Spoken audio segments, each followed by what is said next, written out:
बिहार में सियासी हलचल के बीच में जिस तरीके से नीतीश कुमार की समाधान यात्रा चल रही है, तमाम जगहों पे हम कवर भी कर रहे हैं और इस वक्त में हम मौजूद हैं उस शहर में जो जिला परिचय का मोहताज नहीं है।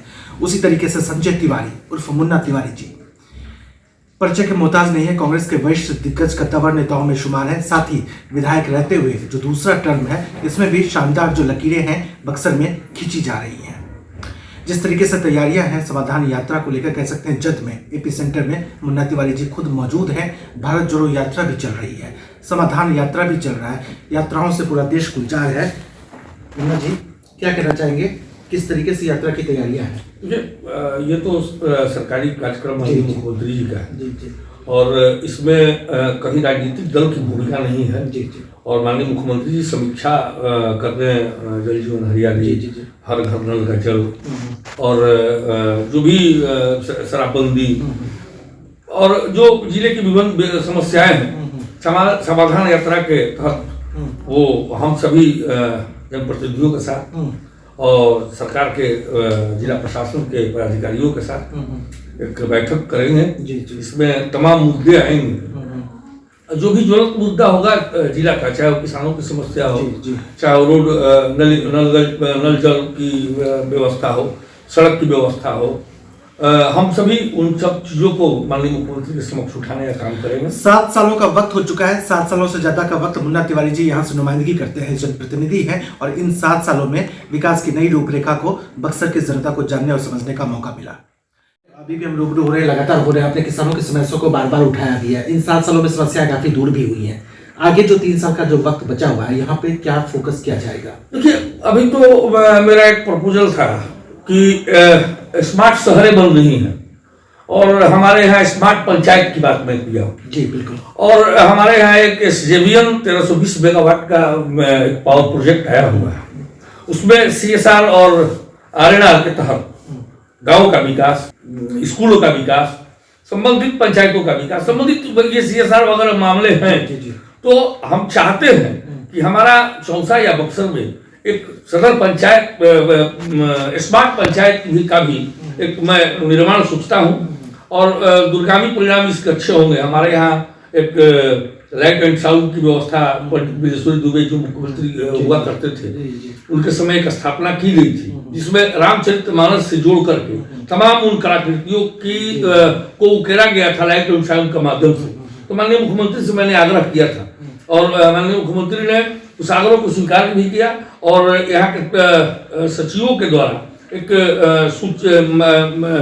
जांच करके कमेटी बना के जांच भी कराई गई है। हो सकता है कि इस यात्रा में कुछ समाधान यात्रा में उसका कुछ निष्कर्ष निकले। मंत्रिमंडल का विस्तार होना है, बड़ी जिम्मेदारी आ सकती है। मुन्ना जो तिवारी हैं इनके कंधों पे, कांग्रेस के बड़े नेता हैं, बक्सर से नुमाइंदगी करते हैं और लगातार दूसरी बार जिस तरीके से फतेह हासिल किया काबिले तारीफ है। बड़ी जिम्मेदारी के लिए मुन्ना जी शायद आपको तैयार रहना चाहिए। देखिए, ये तो मैं अपने मुंह से कुछ नहीं करूंगा इस पर, क्योंकि हमारा आला कमान आदरणीय सोनिया गांधी, आदरणीय राहुल जी हैं और प्रदेश में आदरणीय हमारे अखिलेश जी हैं और हमारे और वरीय नेता लोग हैं। इस पर हम कुछ नहीं कह पाएंगे, क्योंकि जब तक आला कमान का कोई सिग्नल नहीं मिले इस पर टीका टिप्पणी करना हमारे कांग्रेस में, क्योंकि कांग्रेस एक अनुशासित पार्टी है और हम उस पार्टी के अनुशासित सिपाही हैं, तो इस स्तर पर तो मुझे काम करना होगा। और आने वाले समयों में क्या होता है नहीं होता है, अगर ऐसा होता है तो आपके मुंह में घी शक्कर और हमारी जनता और शाहबाद की जनता प्रफुल्लित होगी, शाहबाद की जनता और शाहबाद को विकास का एक नया आयाम मिलेगा। और इन्हीं सब शब्दों के साथ मैं आपके चैनल को बहुत बहुत धन्यवाद देता हूँ। मुन्ना जी से बात भारत जोड़ो यात्रा के बिना बेईमानी होगी। शायद भारत जोड़ो यात्रा एक अलग प्रदेश में, पूरे देश में असर छोड़ रहा है।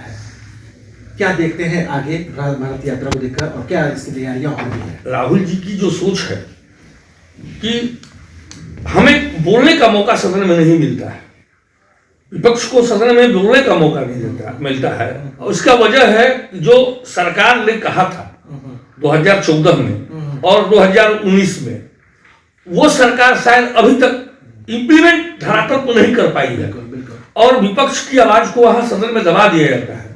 तो उन्होंने एक माहौल क्रिएट किया पूरे देश में कि हम देश घूमेंगे, 3657 किलोमीटर की यात्रा हम करेंगे, तो विभिन्न प्रदेशों से गुजरेंगे, विभिन्न भाषा और जातियों से हम गुजरेंगे और अपनी बात उस भाषा में ही हम बताने का काम करेंगे कि किस तरह से ये भारतीय जनता पार्टी की सरकार महंगाई, बेरोजगारी, जीडीपी वगैरह किस तरह से कमर तोड़ महंगाई आई, किस तरह से कमर तोड़ बेरोजगारी चल रही है, छोटे और सीमांत व्यवसायी मारे जा रहे हैं, मध्यम वर्ग के किसान घरों में बैठे हैं, किसानों की आय दुगनी हुई नहीं, किसान यथावत हैं, किसान रो रहे हैं।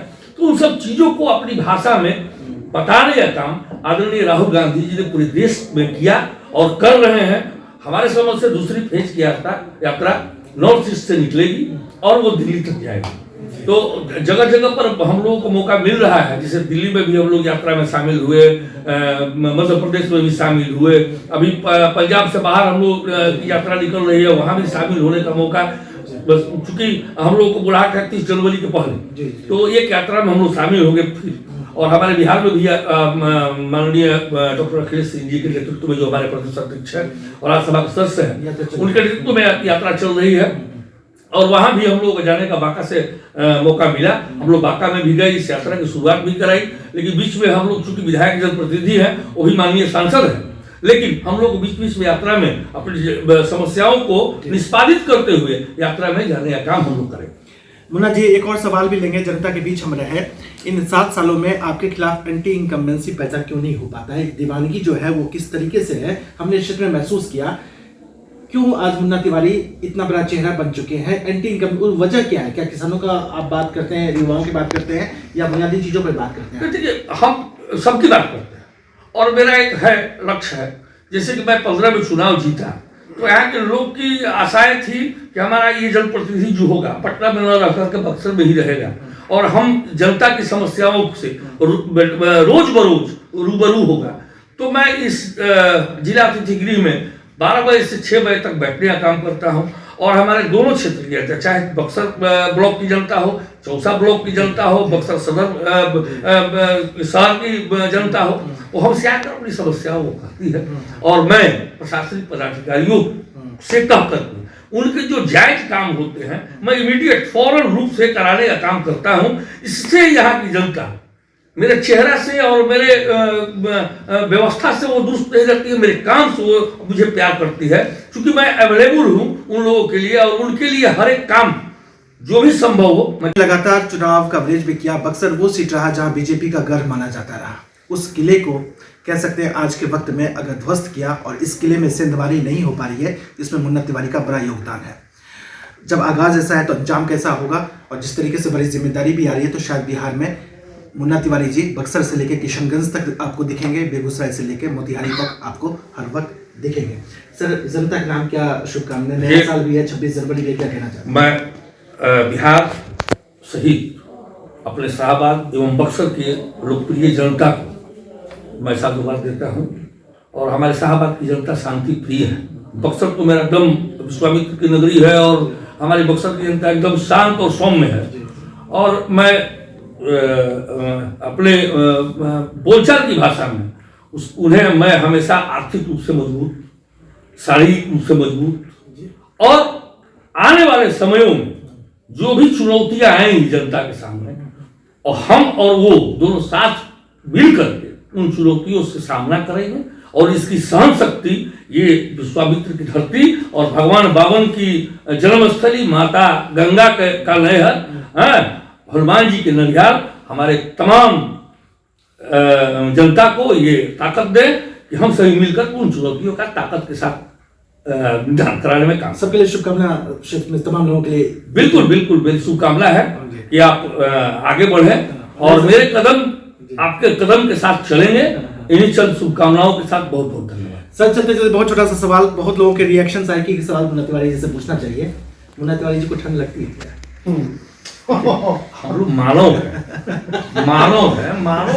ठंडा लगता ही है, लेकिन तब है कि जब काम की धूल होती है, जिस प्रकार राहुल गांधी जी हमारे आदरणीय नेता तो अपने काम की धुन में 5:30 बजे 4:30 बजे जग जाते हैं सुबह। तो स्वाभाविक है कि जो व्यक्ति यात्रा करेगा 15-14 किलोमीटर मतलब 10 बजे तक, उसका ऑटोमेटिक शरीर में गर्मी आ जाएगी। फिर वो चाय का स्पॉट आता है, चाय पीते हैं, फिर यात्रा प्रारंभ करते हैं। तो शारीरिक रूप से हम लोग इस भारत के और बिहार के लोग हैं, निश्चित रूप से हमारे पास इम्यूनिटी है, ताकत है, और उस ताकत का उपयोग हम लोग ठंडा, गर्मी, बरसात में कचरे का काम करते हैं।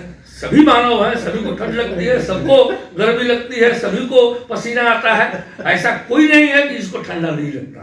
हमें भी ठंडा लगता है, लेकिन काम के आगे ठंडा रुक जाता है, गौण हो जाता है। मुन्ना तिवारी जी वो शख्सियत जो बक्सर से नुमाइंदगी करते हैं, कांग्रेस के बड़ी नेताओं में शुमार हैं, विधायक हैं, लगातार दूसरा टर्म चल रहा है और इस बार बड़ी जिम्मेदारी के लिए शायद तैयार भी है। बहुत जल्द ये खुशखबरी आने वाली भी है। बताया है कि 7 सालों से ज़्यादा का वक्त हुआ है, विकास की जो रफ्तार है रुकेगा नहीं, विकास का जो रोशनी खींची गई है विकास की, वो यहाँ पे थमेगा नहीं। विकास की नई धारा देखने को मिलेगी, विकास की नई पृष्ठभूमि देखने को मिलेगी। अब विकास का नया अध्याय बक्सर में खुलेगा। बक्सर से मैं विमलेंदु मिश्रा।